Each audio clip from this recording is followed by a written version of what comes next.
삶 중에 모든 영혼 품게 하소서.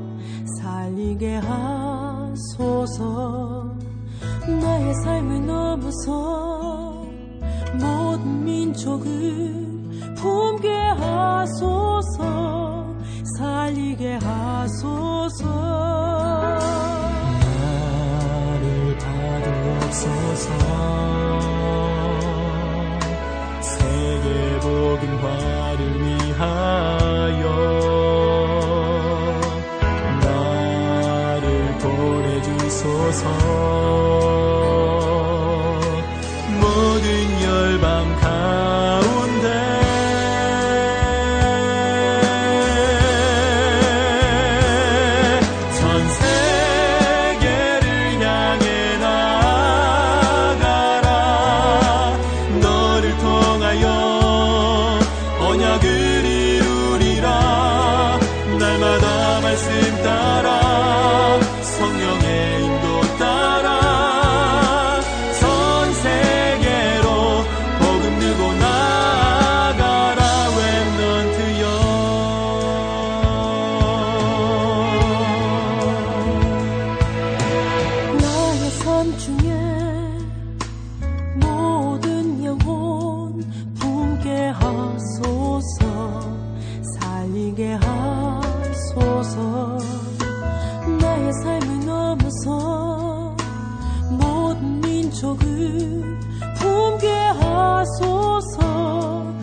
세계 복음화를 위하여 나를 보내주소서. 모든 열방 가운데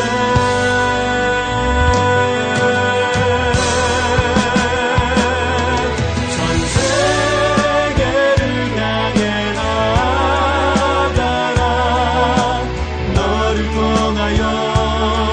언약을 이루리라.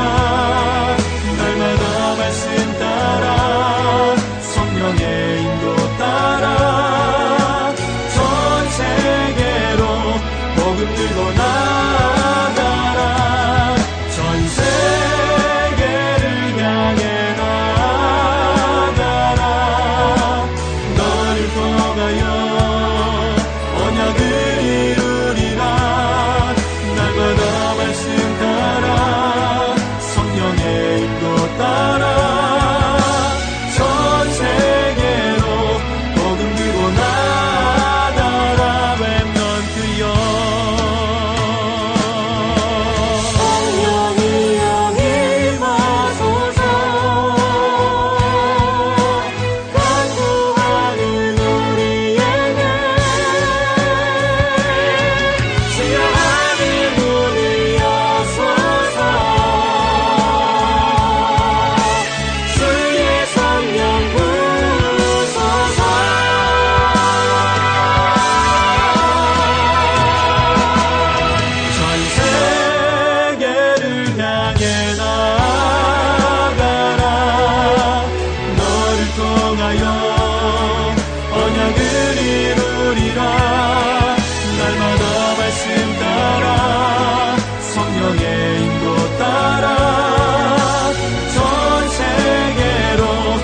들고 나가라.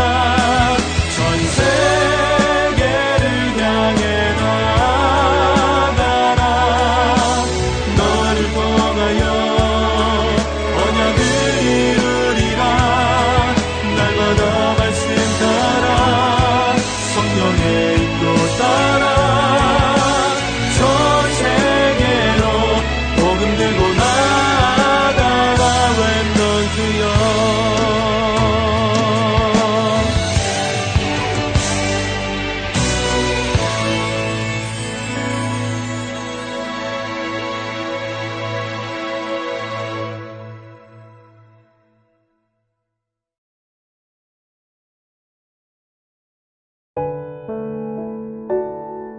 다 같이 기도하시겠습니다.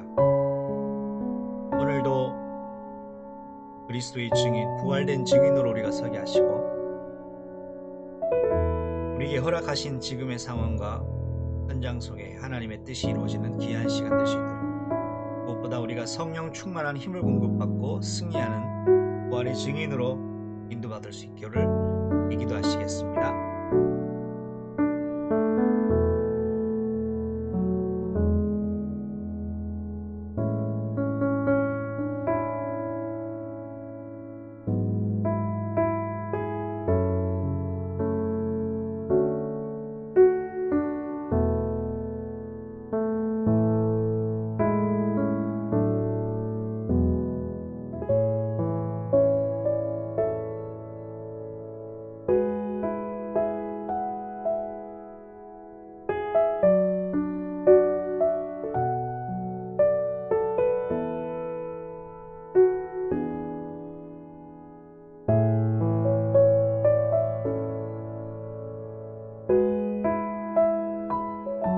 하나님 감사합니다. 우리의 정체성이 부활의 증인이라는 사실을 기억하고 현장의 여러 가지 거짓말에 속지 아니하며 현실적 기준이 우리의 기준 되지 않게 하시고 하나님의 말씀과 언약이 오늘도 기준 되게 하시고 말씀을 통해 우리에게 생기를 불어넣으신 하나님, 말씀으로 성령 충만함의 비밀 속에 들어가는 귀한 예배에게 주님이 인도하여 주옵소서. 이 모든 말씀 우리 주 예수 그리스도의 이름으로 감사하며 기도드립니다.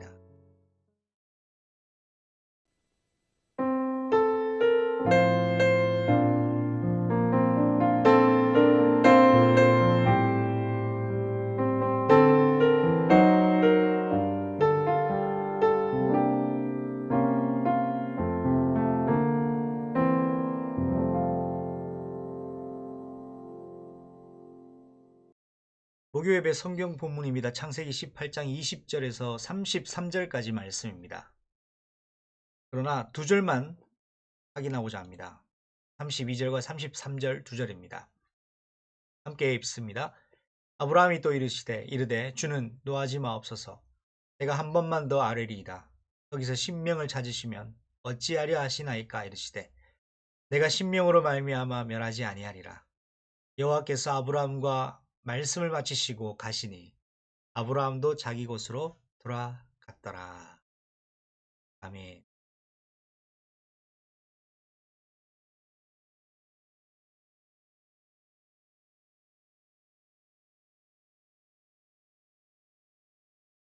네, 오늘 하나님 말씀의 제목은 부활의 증인이 기도할 때입니다.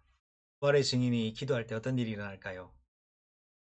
하늘과 땅이 진동하는 일이 일어나는 것을 성경은 말씀하고 있습니다.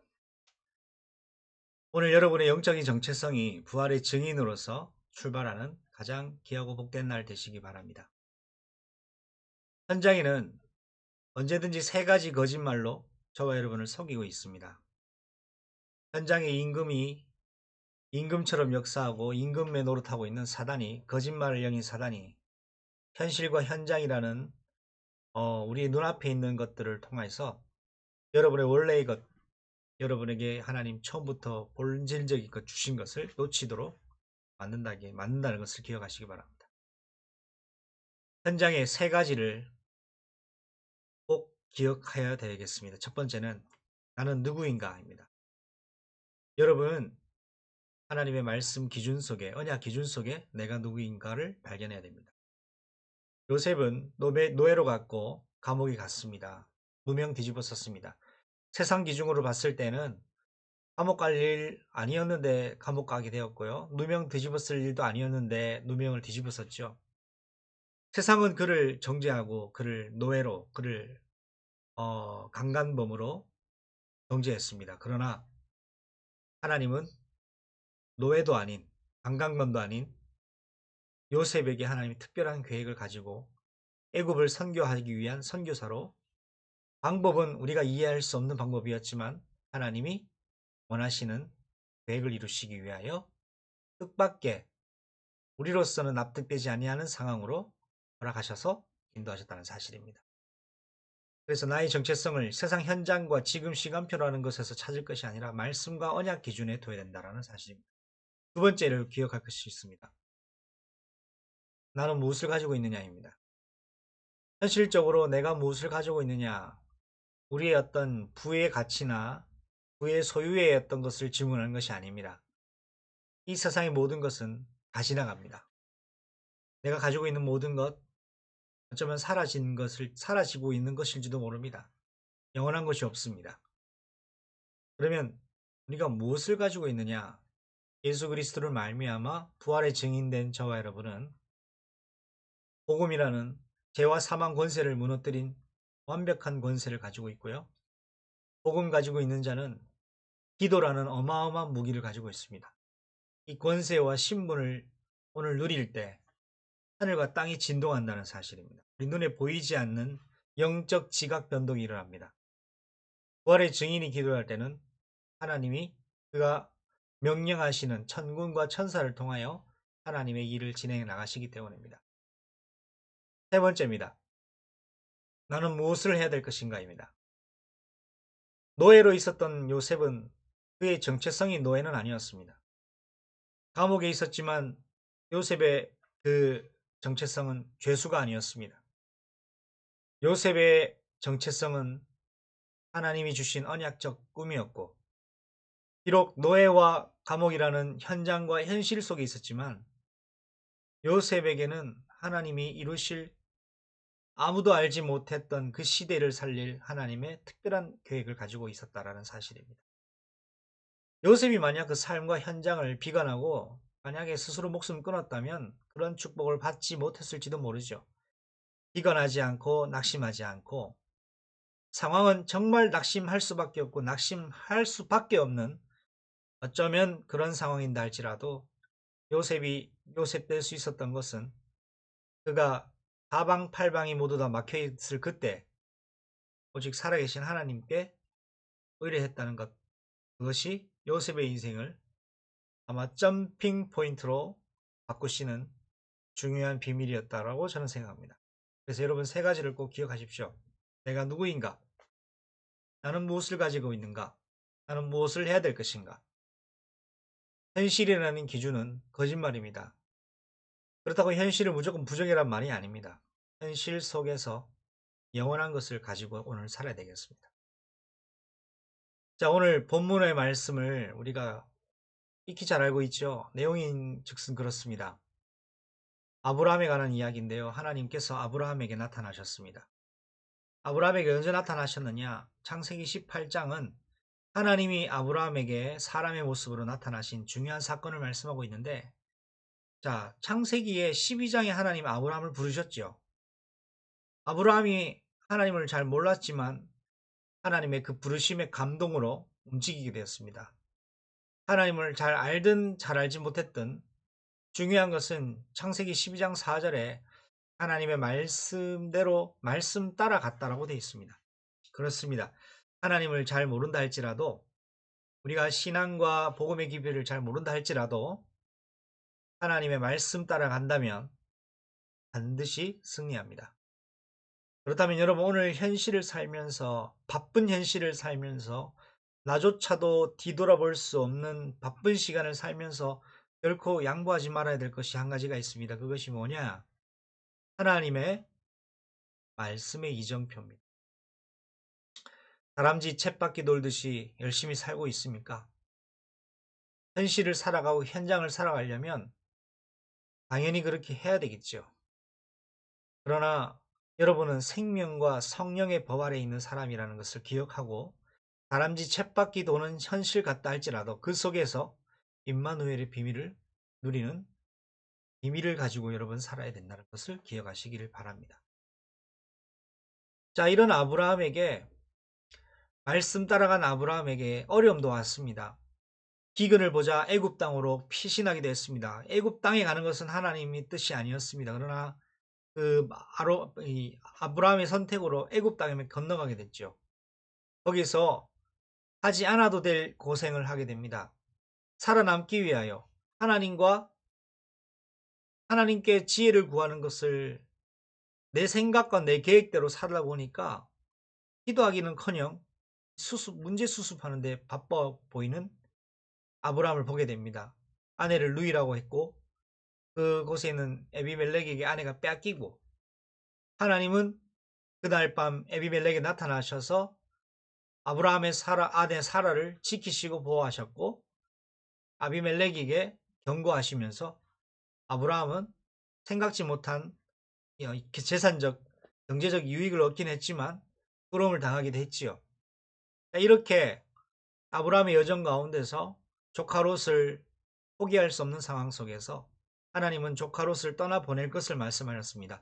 조카 롯이 나쁜 사람이라는 것은 아닙니다.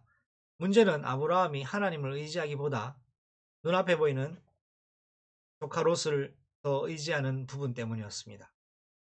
애굽에 간 것도 눈앞에 보이는 것 때문이었고 조카 롯을 버리지 못하고 포기하지 못하는 것도 눈앞에 보이는 것이었습니다. 애굽 땅이 잘못된 땅이 아니요 조카 롯이 잘못된 사람이 아닙니다. 하나님이 왜 그들로부터 그 땅에서부터 벗어나길 원하셨느냐? 하나님을 온전히 의지하지 아니하는 못하는 불신앙이 결국 하나님의 영원한 응답을 받는 것을 방해한다는 것을 하나님 아시기 때문에 아브라함에게서 그걸 제거하길 원하셨습니다. 아브라함이 조카 롯을 보낸 이후에 홀로 남게 되었죠. 배경도 없습니다. 자기를 지켜줄 만한 어떤 눈에 보이는 현실적인 방패막이가 사라졌습니다.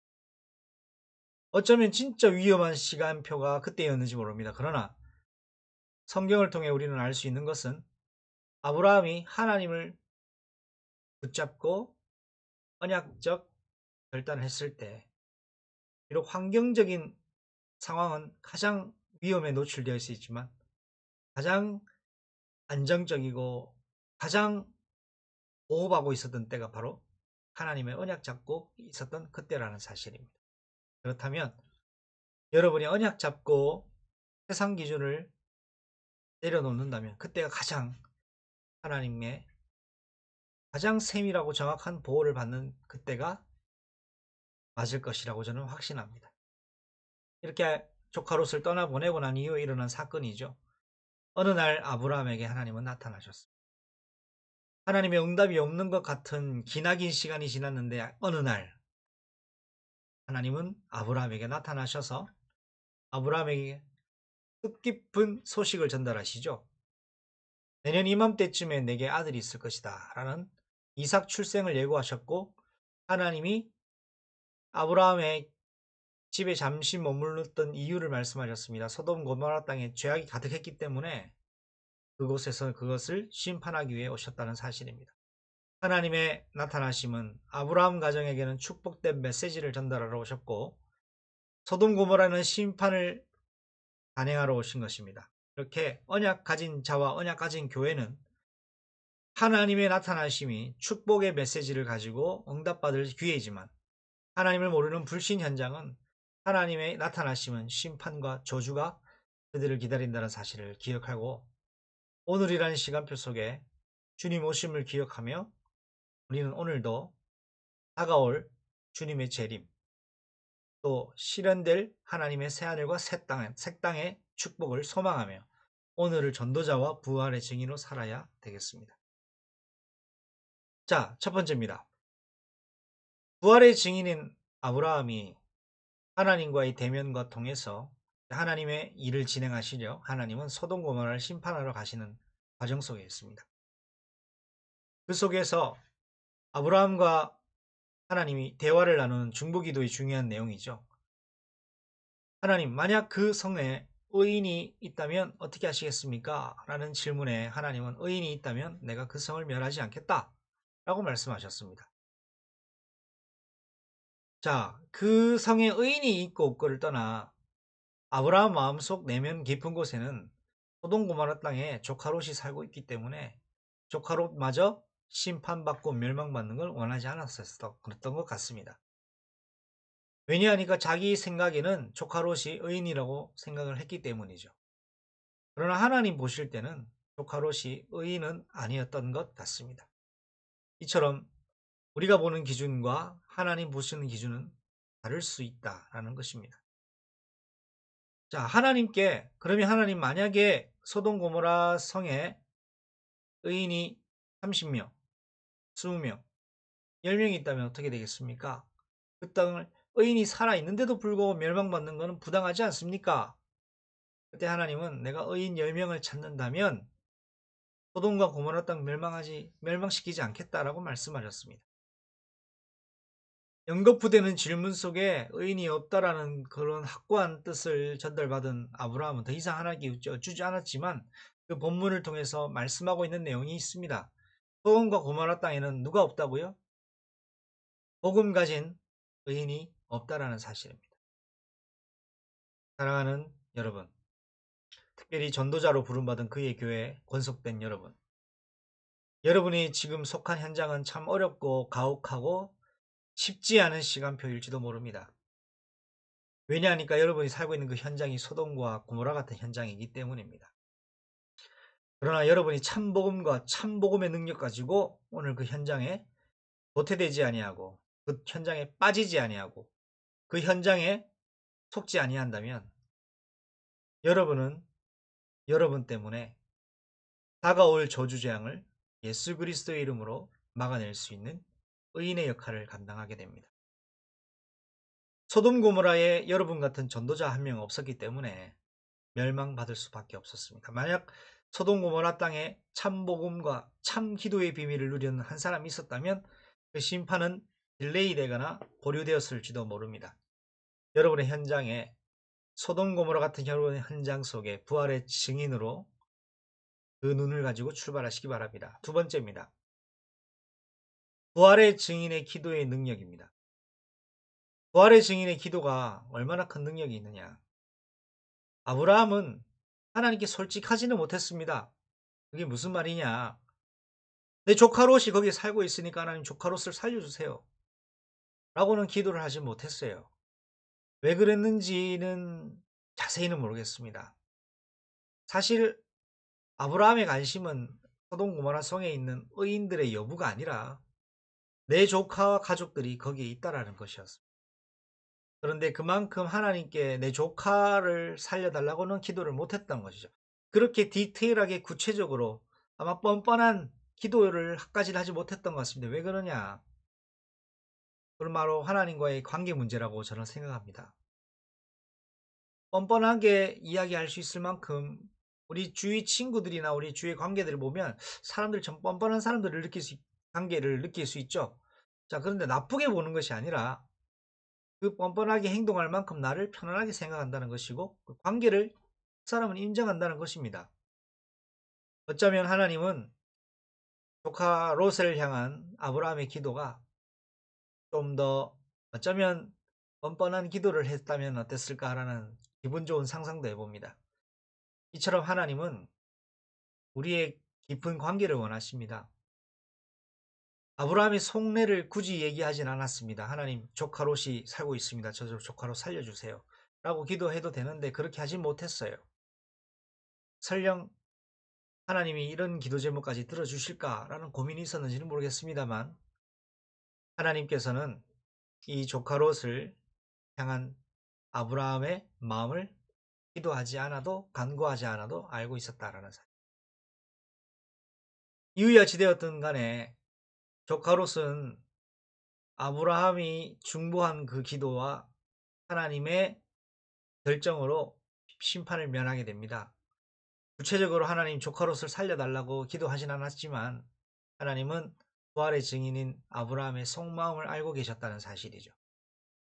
부활의 증인인 여러분의 마음속의 생각을 모르도 하나님은 알고 계십니다.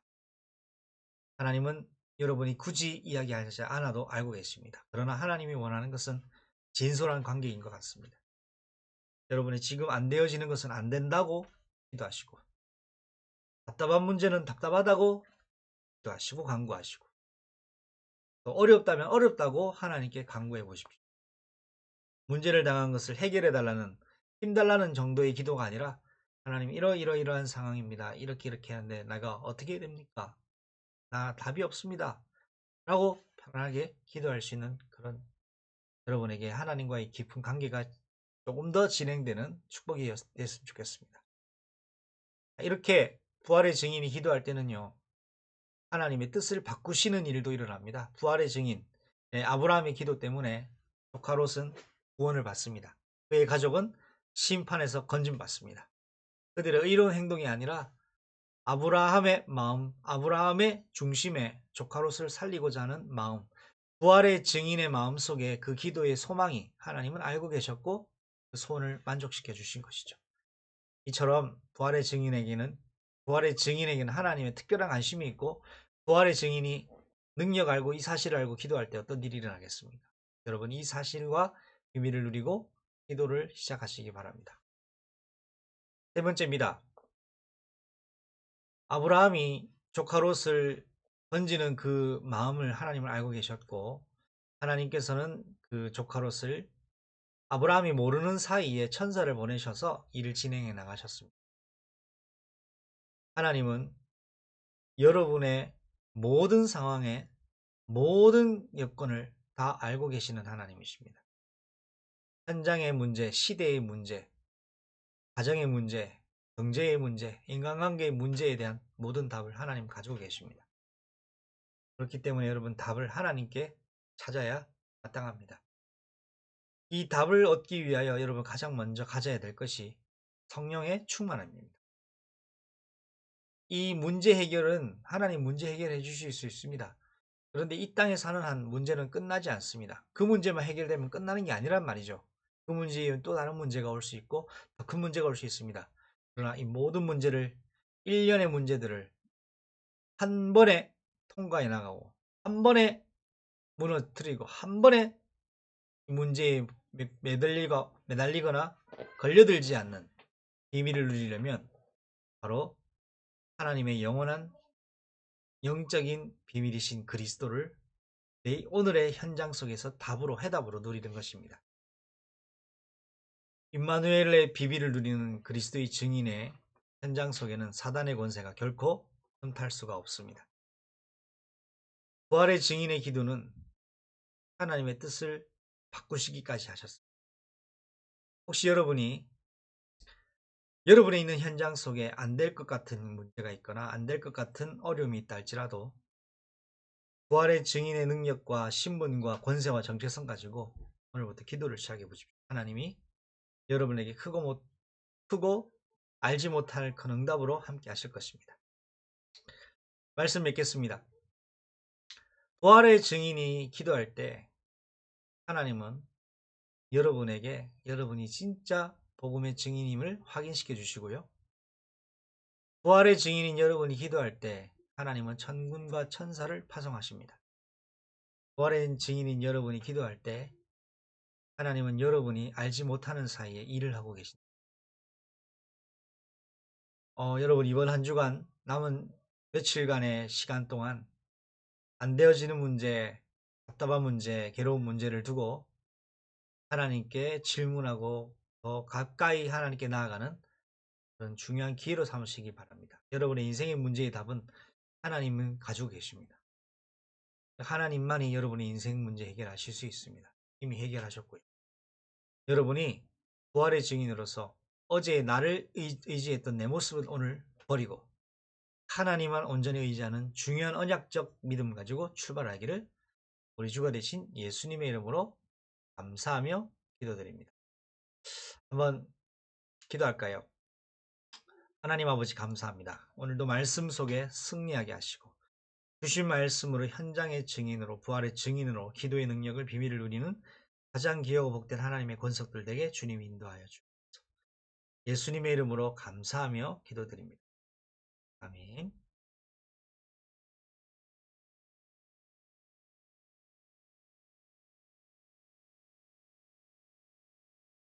나의 생명 되신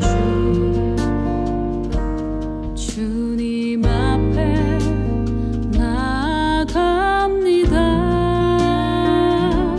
주의 흘린 보혈로 정케 하사 받아주소서. 날마다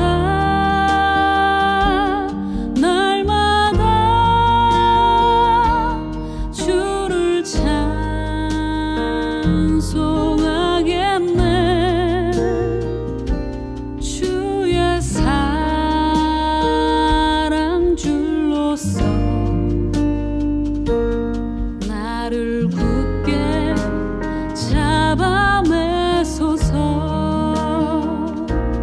괴로운 세상 지낼 때 나를 인도하여 주소서. 주를 믿고 나가면 나의 길을 잃지 않겠네. 날마다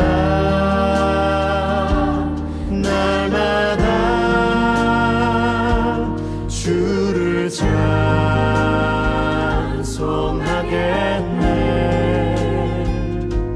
주의 사랑 줄로서 나를 굳게 잡아내소서.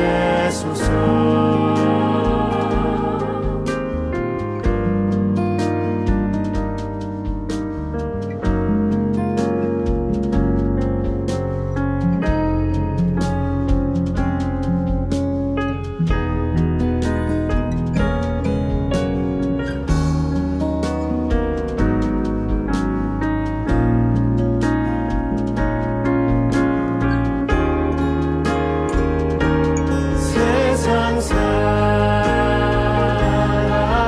때에 주를 더욱 사랑합니다. 밝고 빛난 천국에 나의 영혼 들어가겠네. 날마다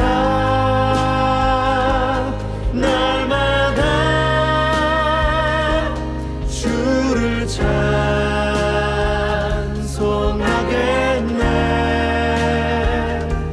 주의 사랑 줄로서 나를 굳게 잡아내소서. 날마다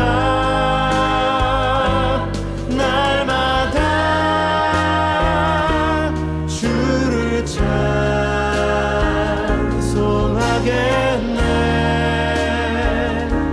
주의 사랑 줄로서 나를 굳게 잡아내소서.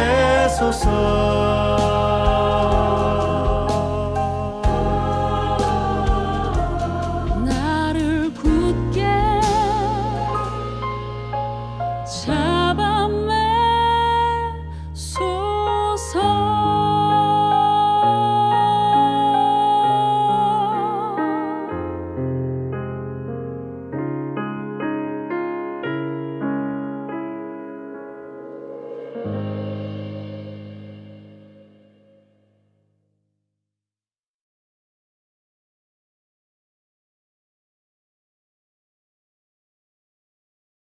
축도로 목요예배 모든 순서를 마무리하겠습니다.